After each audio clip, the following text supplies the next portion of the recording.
Thank you, Dr. Abdullah, for the kind introduction. If we can have something to advance the slide. So today, of course, this is the cliche that we start with, which we all know that heart failure is common, heart failure is lethal, heart failure costs a lot. We see our patients who come frequently hospitalized.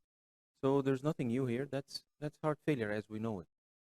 But we've gone a long way. We've done lots of progress in managing heart failure in the last 20 years.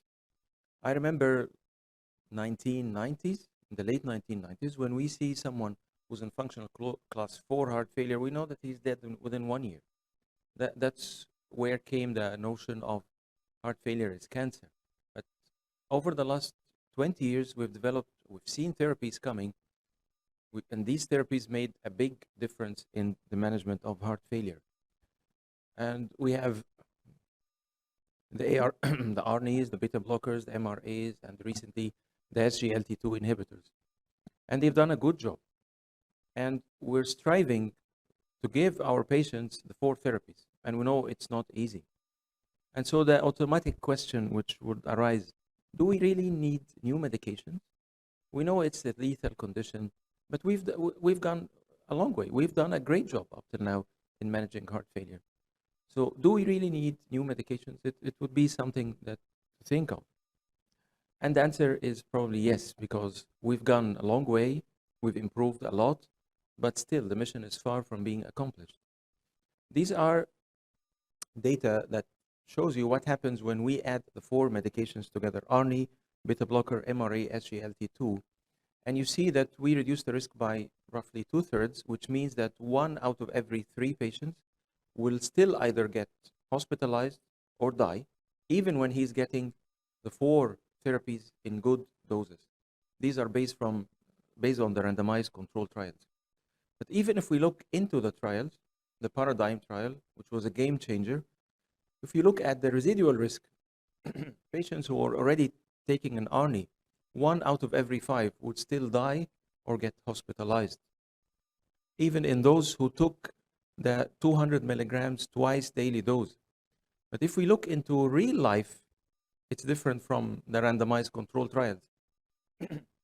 In real life, this is a European registry, only 1/3 of the patients would take the dose of the Paradigm trial. And the discontinuation rates are roughly 13%. Hyperkalemia is 12%. And even in the real world, the hospitalization is more than what we see in the randomized control trials. Even with SGLT2 inhibitors, these are data with the WHF, we still see 1 out of 15-20% of patients will either die or become hospitalized. It's not working. And because we are in an interventional, meeting, so we think, why wouldn't intervention help in heart failure? We've seen the Courage trial. They excluded patients with a poor ejection fraction, patients with heart failure. But even when we include these patients and we give them to the best operators, if you look at the author list, you'd see one of best operators of chronic total occlusions and complex interventions in the world. You see James Spratt, you see Margaret the best operators. And despite that, when patients with heart failure were randomized to medical therapy alone or medical therapy with revascularization didn't work, even in the best hands, even with good operators. So heart failure remains as a downhill progressive course, and we're just trying to limit the horse running downhill, and we still didn't stop the horse completely. Heart failure starts by an acute injury or a chronic injury, and it continues to deteriorate. Why does that happen? Because there are several mechanisms inside our bodies. Our bodies are wired to understand heart failure as a state of depletion, as a state of dehydration. This is what the kidneys understand. So they activate all the systems to retain water, to vasoconstrict the vessels, and they suppress the systems that tend to vasodilate and get rid of the excess fluid. And almost all of the work that we've seen in the last 20 years focused on the renin-angiotensin system. and the sympathetic nervous system. That's where beta blockers, RAS inhibitors, MRAs work. And when we found a new system, which is the SGLT2 inhibitor, we saw a great leap forward. But still, there are untapped systems that we didn't use. I remember patients with heart failure in the old times, when we used to give them nitrates, at least they had some symptomatic relief. It was not replicated, except maybe when we combine nitrates with hydralazine, but we needed to tap into the nitric oxide system more and more. And then came the new molecule, vericiguat, and what does it work? What does it do? It doesn't give extra nitric oxide. It sensitizes the cells in heart failure, which are already downregulated, to the activity of nitric oxide, which is circulating or inside the cell. So what happens? With more nitric oxide available inside the cells through stimulation of guanylate cyclase, cyclic GMP, we get more vasodilatation, we get improved renal blood flow, we get a small diuretic effect, we get anti-hypertrophic effect, and we get beneficial effects on the myocardium. So it's not an external source of nitric oxide, it's not a nitrate. It sensitizes the body and the cells, especially in the myocardium and the blood vessels, to the effects of nitrates. So when we're having a new therapy on top of 3 or 4 of the therapies, where can we position it?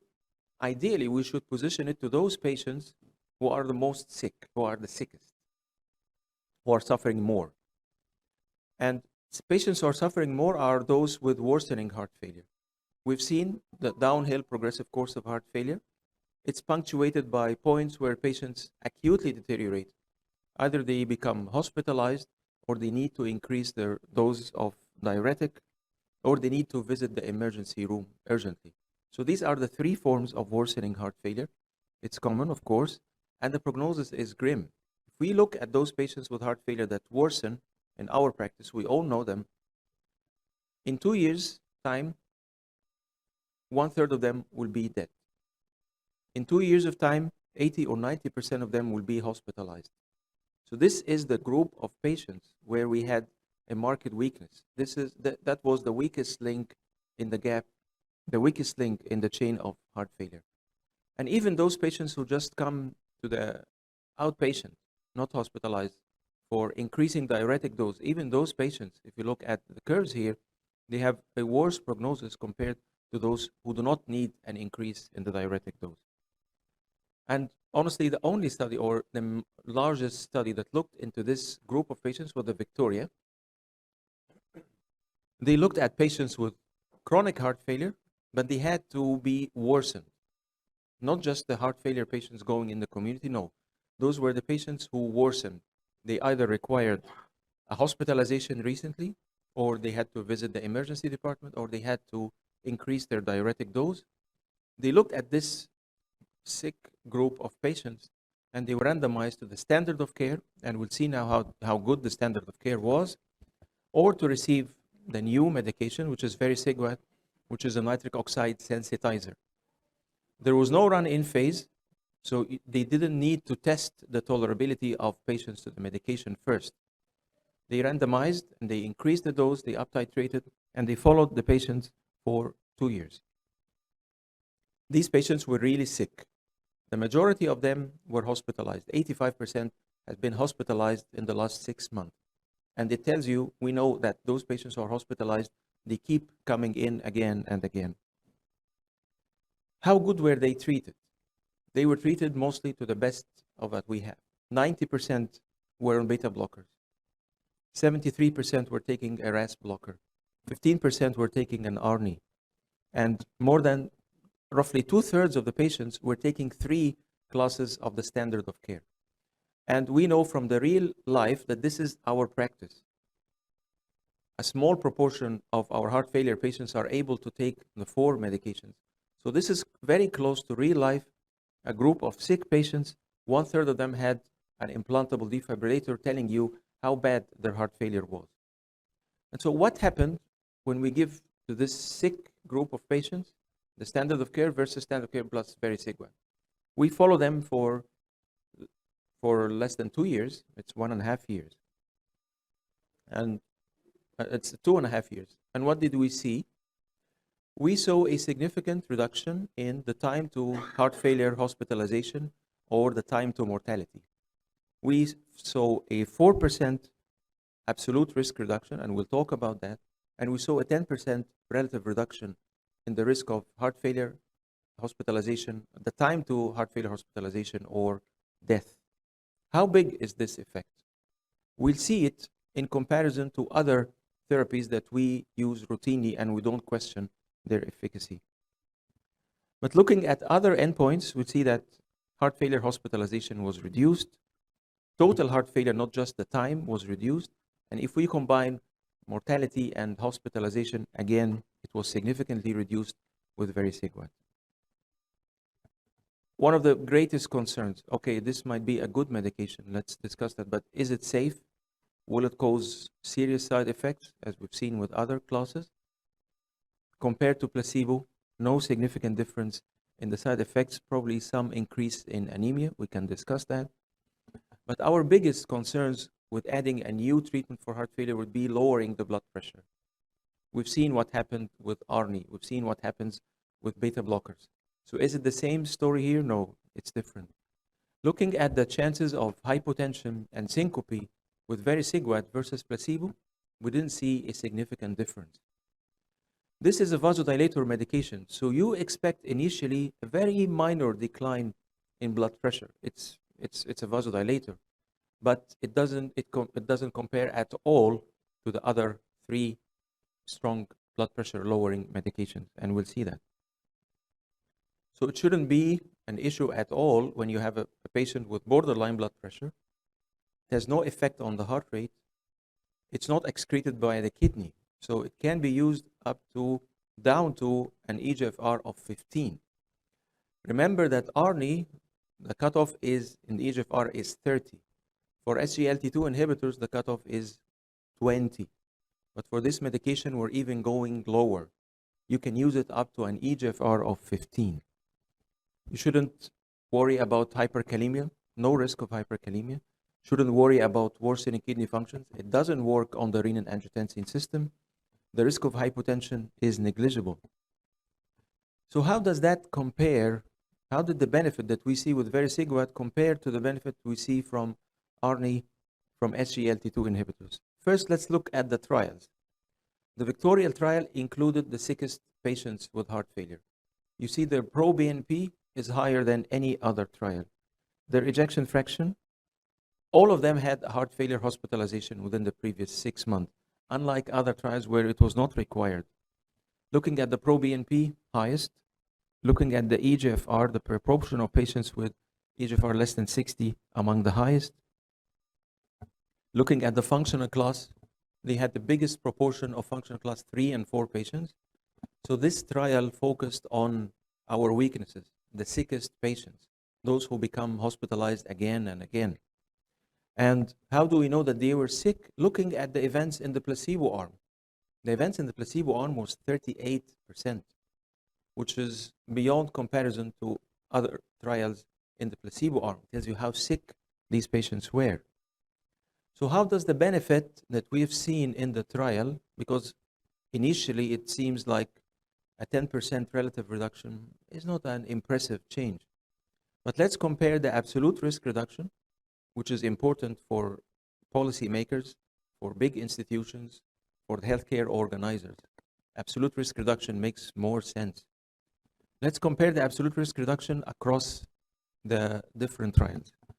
With Verquvo, it's 4.2%. With ARNI, it's 2.7%. With Galactic, it's low. With DAPA, it's 4%. So we have a therapy that's better in terms of absolute risk reduction than ARNI, and at least comparable to SGLT2 inhibitors. How did the secondary endpoints compare? Same, more or less. You look at the gray bars, that's the the event rate in the placebo group. And you see in the Victoria, it's the highest. Again, it's the sickest population of patients. And you see the absolute risk reduction in hospitalization. Victoria, again, has the highest absolute risk reduction. 3.2 compared to 1.6 with ARNI. So we have a new therapy that's looking into a pathway which is far from the renin-angiotensin system. It seems to work. It reduces combined mortality and hospitalization. It's well tolerated. You shouldn't worry about hyperkalemia, shouldn't worry about serum creatinine, and you shouldn't worry about the blood pressure. So I came across this data more than 1 year ago. The trial has been published in the COVID times in May 2020. And I kept it in my mind, but I didn't use it unless it was one of my dear friends. This is a colleague. He's a surgeon. He's 3 years older than me. I know him since more than 20 years. He's a hypertensive, smoker. He's obese. He works a lot. He's a workaholic. We did his angioplasty back in 2009 when he had a non-ST elevation MI. He had a CTO of the RCA and a severe lesion of the LAD. We treated the LAD with a drug-eluting stent. His ejection fraction was fine. We left the RCA for medical treatment. CTO was not mature and evolved at that time. And he was kept on the standard treatment, a beta blocker, aspirin, clopidogrel, and atorvastatin. And non-compliant, he continues smoking. 5 years later, he gets another myocardial infarction, instant restenosis of the LAD, and the CTO is the same. This time, it was complicated by severe mitral insufficiency, and his ejection fraction dropped from 58 to 49. You're seeing the cardiovascular continuum and the decline in ejection fraction that happens with time, and we'll still see more. At that time, he's a surgeon, he's a famous surgeon. He traveled to Germany, and they offered him an innovative solution. They didn't repair the mitral with a clip, probably because of anatomical features. They did a mini sternotomy through the right parasternal region, and they inserted a biologic mitral valve. We can discuss whether that's the best thing or not. And then they did the LAD, and they treated the RCA CTO with a complex coronary intervention. Then he was kept on warfarin, aspirin, and then because at that time we had only ACE inhibitors, beta blockers, atorvastatin. I saw him back in 2015 when he was acutely hospitalized by an acute stroke. We don't know was that due to the mitral prosthesis or an atrial fibrillation. In the same time, he had decompensated heart failure. His ejection fraction kept on declining from 58 to 45 to 30. And he has access to care, so his stroke was thrombolized and he recovered. His INR was not controlled, and back 6 years ago, it was difficult to get him out of heart failure because he had a recent stroke. So imagine treating an acute stroke and an acute heart failure at the same time. If you over-diurese and he gets hypotensive, then the cerebral perfusion will worsen. Eventually, after 1 week, 10 days, we managed to get him out of the hospital. That was back in 2015. It was in Ramadan 2015. I remember him. And then we gave him furosemide, spironolactone. We started carvedilol, increasing the dose, and we started ramipril. And I told him that there's a new therapy at that time, but it wasn't available at that time in his country. So he managed to import it from the US, which was sacubitril valsartan. And he started it. And we managed to reach to 100 milligrams, initially 50 milligrams, then we increased the dose. With eplerenone, up-titrated carvedilol, we could reduce the dose of furosemide. And I was happy that 1 year later, with this guideline-directed medical therapy, his ejection fraction improved dramatically from 30 to 48. Which tells you that we are doing a good job in heart failure when we give our patients the best care. The best care. And then he lost follow-up and I left. And I know that time that he was seen by one of the colleagues who's not into heart failure. So the colleague was happy with the status quo. His ejection fraction was in the 40s, but he didn't up-titrate the ARNI. He didn't start SGLT2 inhibitors. There was no pro-BNP follow-up. He continued to smoke and he gained weight. That was over 3 years. Then, December last year, he called me. He called me because his heart failure worsened.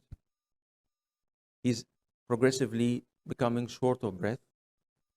And my colleague, he added another diuretic instead of furosemide. He felt that there's some resistance to furosemide, so he added torsemide, which could be stronger.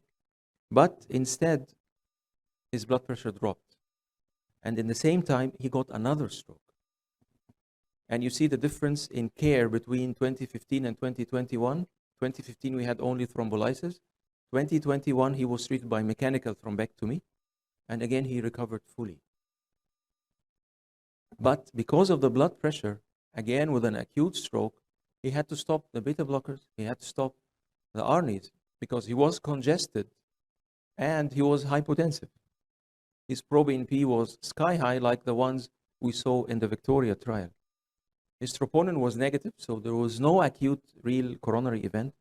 Serum creatinine was fine. I saw him after he was discharged from the hospital. I managed to see him, and he was in miserable shape. He comes, he can barely walk. He's in acute pulmonary edema almost. And I kept trying to push him to go to the hospital. But because he's a famous surgeon, he didn't want to be hospitalized. He said, I'll do anything at home. I wouldn't be hospitalized unless I have no other option. And at that time, his blood pressure was 100. And I wouldn't dare to restart ARNI in the presence of this low blood pressure and in the presence of congestion. So it was very difficult to manage him, especially with that the echo showed his end-diastolic dimension was more than 8, and his ejection fraction is 25. So this is a real tricky situation. So I told him now we will increase the diuretic dose because he needs to relieve his severe pulmonary congestion. And I told you there is a new therapy that's not available, but again, you have to bring it from the US. And because he's connected, so he managed to bring it from the US. And to show you how bad the story is, this is his long-term, this is a 4-week electrocardiographic monitor. And you see that he has recurrent, non-sustained ventricular tachycardia. We can question, is it important or not? But anyway, because of the poor ejection fraction and this arrhythmia, I referred him for an implantable defibrillator. But he had to be stable first and lie flat so that he could put the device. How to handle that situation? ARNI was on hold. I increased the furosemide to 250 milligrams and a mini dose of carvedilol. His heart rate was rapid, so I had to give him a Vapardine. And he managed to bring Verquvo from the US. And we started with a small dose of 2.5 milligrams twice daily. And I kept seeing him twice in a week, or at least calling him twice in a week. And he was so happy. Why? Because he could sleep. After he was given the diuretic and he started the therapies, he was able to sleep, and the blood pressure started to build up again. 2 weeks later, we managed to increase the Verquvo dose to 5 milligrams twice daily, and we were able to restart the ARNI 50 milligrams twice daily, and we managed to reduce the diuretic dose to 125 twice daily. I was glad because he sent me the results of the echo that was a month ago, and his ejection fraction again improved slightly, not to the 40s plus, but it improved again to 37. And he was able to lead a near normal life. He was doing the surgeries. He was going out every day with the family, and he had the ICD implanted. And we managed to reach the Verquvo dose, 10 milligrams, with no impact on the blood pressure. That was my first patient. I'm now starting to use it more frequently since I came to Dubai because it's available. And we can discuss other patients, but this is the one, the longest story, and I have some follow-up data for him. I had another patient, but I will not show it incomplete. He was a nephrologist. He was coming from Australia. And he had the ICD, he had a cabbage, he had a PCI, he had everything. And his EGFR was 17, and he was a nephrologist. So he was very picky about the EGFR. And he didn't tolerate ARNI before. So I told him there's a new therapy. And he told me they didn't offer me this therapy in Australia. And maybe it didn't reach Australia yet. I gave him the name, then his son is also a physician. They Googled it while they were in the consultation room, and he told me, oh yes, it's the FDA approved. I didn't know there's an FDA-approved therapy for heart failure that can be given down to an eGFR of 15. I told him, yeah, it's there. And if we look at the Canadian guidelines, we find that a very SIGWAT can be considered if there is a recent heart failure hospitalization or worsening. So after the Fantastic Four, we may need to think of a Fantastic Five. Probably this will be coming. In addition to ARNI, beta blockers, MRA, SGLT2 inhibitors, especially for the worsening heart failure patients, we need to consider this therapy, keeping in mind the negligible effect on the blood pressure, no impact on renal functions, and no effect on serum potassium. So to conclude, heart failure is still lethal despite the 4 therapies. We need to welcome new therapies and pathways. Worsening heart failure has a miserable prognosis. It's an opportunity to treat patients and improve the prognosis, and very SIGWAT is useful, at least now, in this domain. Thank you so much. Excellent. Thank you very much.